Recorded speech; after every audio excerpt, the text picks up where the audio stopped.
Hello children. Today we are going to discuss about a new topic, that is Fayol's principles of management. In previous class we have discussed about F.W. Taylor's scientific principle of management. Now the second principle of management is that of Fayol. Henry Fayol. Henry Fayol is also known as the father of general management. When F.W. Taylor concentrated on increasing the production in the factory, Henry Fayol was giving importance to the administrative level of management. Hence, he is known as father of general management. Here is the 14 principles of management propounded by Fayol. First one is division of work and specialization. Second one, authority and responsibility. Third one, discipline.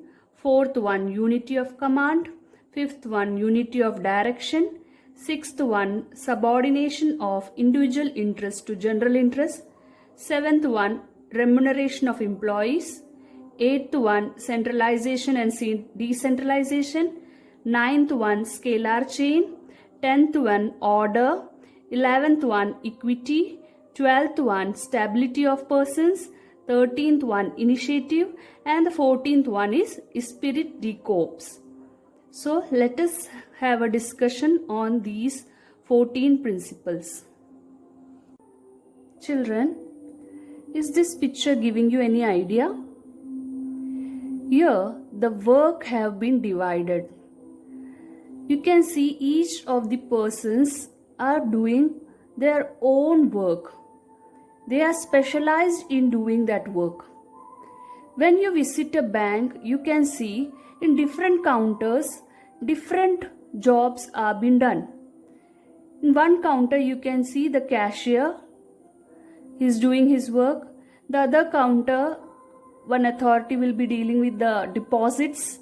The other person will be dealing with the loans and borrowings and all that. And the other person is maybe dealing with locker system, and there will be one person that is in charge of the bank manager. So they are doing their respective work.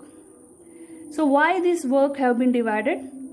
It is to get that work done quickly with the help of the specialist. So the first principle of Fayol is division of work and specialization. According to Fayol, work should be divided into small tasks, and a trained specialist who is very capable to perform that work should be appointed. Thus, division of work leads to specialization. As that person is doing that work regularly, he gets specialized in that work. According to Fayol, the intent of division of work is to produce more and better work for the same effort. So to produce more, it is good to have a division of work. Specialization is the most efficient way to use human power. So through specialization, the speed is increased, the quality of the work is increased. As that person is continuously engaged in that work, he gets specialized in that work. So the quality of the work also improves. So this is what division of work and specialization means. All kind of work, whether technical as well as managerial, can be performed more efficiently if it is divided into tasks, each performed by a specialist. So not only technical work, but even the managerial work like bank, they can divide the work into smaller tasks and it can be performed by the specialist. And what is the result of it? It is, we will have an efficient and effective output. In a company, there are a separate department for finance, marketing and production. All of them have specialized persons. Collectively, they achieve production and sales target of the company, as each of these function have their head managers and all that. So they gain a specialize in this area. So hence more target, that too efficiently and effectively. The second point is authority and responsibility. Authority means the right to give order and obtain obedience. Authority, we can divide it into two. That is official authority. That is authority to give command, and this official authority has been prescribed by the company itself in the organization structure. And personal authority means authority of an individual manager. Again, authority can be both formal as well as informal. Responsibility means the obligation to perform the job assigned on time. So, if you are given authority, you are automatically responsible for that work. So, it is your obligation to perform the job on time. Children, there should be a balance between authority and responsibility. Giving more authority may lead to misuse of authority, and at the same time a manager should have necessary authority to carry out his responsibility also. So both is required. That is, more authority will lead to misuse, and giving less authority means he will not take up the responsibility for that. For example, suppose a production manager of a company manufacturing a scooter asks his foreman to achieve a target of production of 250 scooters per day. But the manager does not give that foreman authority to take the tools and materials from the stores.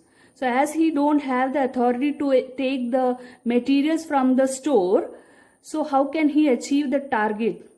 So foreman cannot achieve the target unless he has the tools and material with him. So there enough authority is not given to foreman. So he can't take up the responsibility also for that task. So there should be a balance between authority and responsibility. You can see authority means decision making and power to command, and responsibility is obligation to fulfill that command. Now discipline, third one. Discipline is the obedience to organizational rules and employment agreement. So even we have in our school diary, you have seen the rules and regulations written. So we should be obedience to that rules. So discipline is the obedience to organization rules and employment agreement. So according to Fayol, whenever so discipline means what? Requires good, superior at all level, clear and fair agreements, and judicious application of penalties. So this should be followed to ensure discipline. So if discipline is there, it is easy to achieve our goal. The fifth one is unity of command.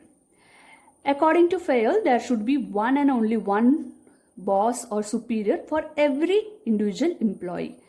Each employee in an organization should receive order from one superior only, and he should be responsible to only one superior. Dual subordination should be avoided to prevent confusion regarding tasks to be done.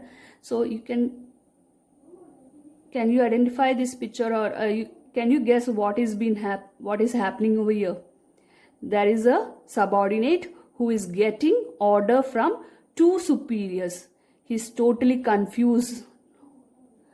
So one boss for every individual employee, that is must. So that is one of the principle of Fayol, that is unity of command. The next one is unity of direction. Unity of direction states that all the units of the organization should be moving towards the same objective through coordinated and focused efforts. So here each group of activity having the same objective must have one head and one plan. That is the motive of this principle, unity of direction. It is one head should have one plan. This ensured unity of action and coordination. Suppose, for example, if a company is manufacturing motorcycle as well as car, so they are dealing with two product line, that is motorcycle as well as car. Then it should have a separate division. Each division should have its own in charge, plans and resources. So the working of two divisions should not overlap on any other. So they are one company itself is manufacturing two products. They are dealing in separate, in charge are there, plans are there, and resources is there. So for each unit, a separate heads and plans are there. So that means one head and one plan. So for one unit, one head should be there and one plan should be there. So there should be unity of direction. So this is the heading of unity of direction, that is one head, one plan. The sixth one is subordination of individual interest to general interest. According to this principle, the interest of organization should take priority over the interest of any one individual employees. So every workers have some individual. You know that every workers who is working in an organization, he has his own interest in behind working in that company. The company has got its own objective also. So both have a different objective. Company have its own objective, and employee working they also have some other objective. So the company's interest is given more important as a large interest of stockholders are involved there. So if you are comparing company's interest should be taken or individual interest, so the Fayol's view is you have to take company's interest, as company's interest means so many stockholders' interest are involved there. That is owners, shareholder, creditors, debtors, financier, tax authority, customers, and society at large. They all are a part of company. So for one individual person or a small group of persons, pressure, their pressure, that is small groups pressure, should not damage the company's interest. That should be given more priority than individual interest. The next point is remuneration of employees. Remuneration of employees should be just and equitable, so as to give maximum satisfaction to both employees and the organization. So remuneration should be just and equitable. It should be fair. That means the employee should be paid fair wages and salaries, so that at least his standard of living can be reasonable. He should ensure his standard of living, and at the same time the employer paying the salary, it should be within his capacity. So paying capacity of company is equally important. Next is centralization and decentralization. So decision making authority, if lies only in the hand of top management, it is known as centralization. If decision making authority is shared with the top level also, then it is known as decentralization. An organization can never be completely centralized or completely decentralized. So both the scenario are unrealistic. Complete centralization is also not possible, and complete decentralization is also not possible. So as the organization grow, it will get converted into decentralization, as there are lot of work to be done. So decision power will be delegated or shared to the lower authorities. So Fayol says that an organization should have a balance between complete centralization and decentralization. Centralization means one person making the decision, and decentralization means when decision making power is given to more than or if the lower level also it is shifted. So decentralization. Next one is the scalar chain. An organization consists of superior and subordinates. So according to Fayol, the scalar chain refer to a chain of authority and communication. Remember, it is a chain of authority and communication that runs from top to bottom. and should be followed by the managers and subordinates. You can see here, whenever any information is or goal or policy is to be passed, it is like low. We have studied the levels of management. So any information, any communication or any policy decisions have to be passed. Chief executive officer will communicate it to director, and director will communicate to manager, and manager will communicate it to superintendent, and then superintendent will inform it to foreman, and foreman will inform it to employees. So this should not be broken. This chain of communication have to be followed. It is a formal chain. So this is known as scalar chain. But sometimes in case of emergency and when the decision have to be taken very quickly, because if following this scalar chain, the information when it is passed, it will take some time.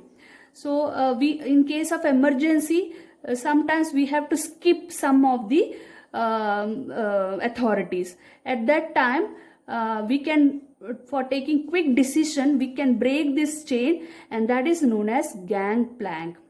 So I hope you understood the scalar chain. It's a chain of authority and communication, and gangplank means if you are breaking this chain, and in the case of emergency, then it is known as gangplank. So this is an example. So A is having the authority to communicate to both of this line of management, and it have to be followed in this route itself. So if the employee want to communicate to A, he cannot go and directly communicate to him. He has to first communicate to D, then D had to communicate to B, and B had to communicate it to A. So if in case of emergency, he can directly shift to the other party. So that is known as gangplank. In case of emergency only he can follow that, break that chain. Now next is order. When we speak about order, quickly in our mind it comes giving an order. So many times the students make mistake in writing the answer for this question. Order have a different meaning also. In this context, it have a different meaning. It is not giving an order. Let us see what is order. The principle of order states that there should be a place for everything and everything in an organization, and that thing or person should be found in its or his allotted place. Essentially, it means orderliness. This will lead to increase in productivity and efficiency. So you can see in this picture that a place is there for everything. We can keep, we have a place to keep these things in a particular place, and that thing have been kept in that place. After the work, that thing have been kept in that place. So this means orderliness. So if it is kept in that place, we can quickly take, without wasting much time, we can use that things. So you can see in big companies or office, files are kept. It is named, that files are named and kept in that place. Why so? It is for orderliness. So orderliness means a place for everything and everything in its place. Next is equity. This principle emphasizes kindliness and justice in the behavior of manager towards workers. So manager should show a attitude of kindliness and justice towards his employee. No discrimination should be shown by the manager on account of language, belief, nationality, religion, or sex. So this should be, equity should be followed by a manager. You can see a manager is supposed to pay remuneration to the employee. Both the employee are doing the same work, but still the remuneration paid to them is not equal. So that should not happen. So if this picture, we can understand that there is a violation of equity, principle of equity here. Next is stability of person. According to this principle, employees once selected should be kept at their position for a minimum fixed tenure. So it is necessary that the employee should stay in that company for a minimum period. Stability of tenure of a person is good for the business, because if not, it will create an insecurity among employee. So if the company is showing a tendency of giving that is transferring or removing that person from the job, so it will show a feeling of insecurity among the other employees also. At the same time, if that there is instability of persons in that company, so then we have to go for a recruitment, selection and training of the one new person. So it will be a costly affair for a company, because giving a training and recruiting that new employee will be cost high for the company. So stability of person is very must for a company. Next one is initiative. Initiative means taking the first step with self-motivation. According to Fayol, workers should be encouraged to develop and carry out their plan for improvement. So workers should he should be encouraged, he should take initiative for doing any work. A good company has an employee suggestion system whereby suggestions which result in substantial cost or time reduction is rewarded. So if a company is giving opportunity for their employee to give suggestions, so and they are rewarded for that suggestion, if it is actually getting a benefit of that suggestion, the company is getting benefit of that suggestion, then that employee should be rewarded. So that will be a motivation for the other employees also. So by this way, if initiative is given, so it will be a motivation for the employees, and it will increase the production, and thereby the company will be in progress also. The 14th and the last principle is Esprit de Corps. Esprit de Corps means unity is strength. According to the Fayol, management should promote a team spirit of unity and harmony among employees to realize organizational objective. A manager should replace I with we. So there should be a team spirit among manager and his subordinates. In all his conversation, he should avoid I and he should use we, so that it fosters the team spirit. So you can see the picture whereby employees are working together with the motive of Esprit de Corps.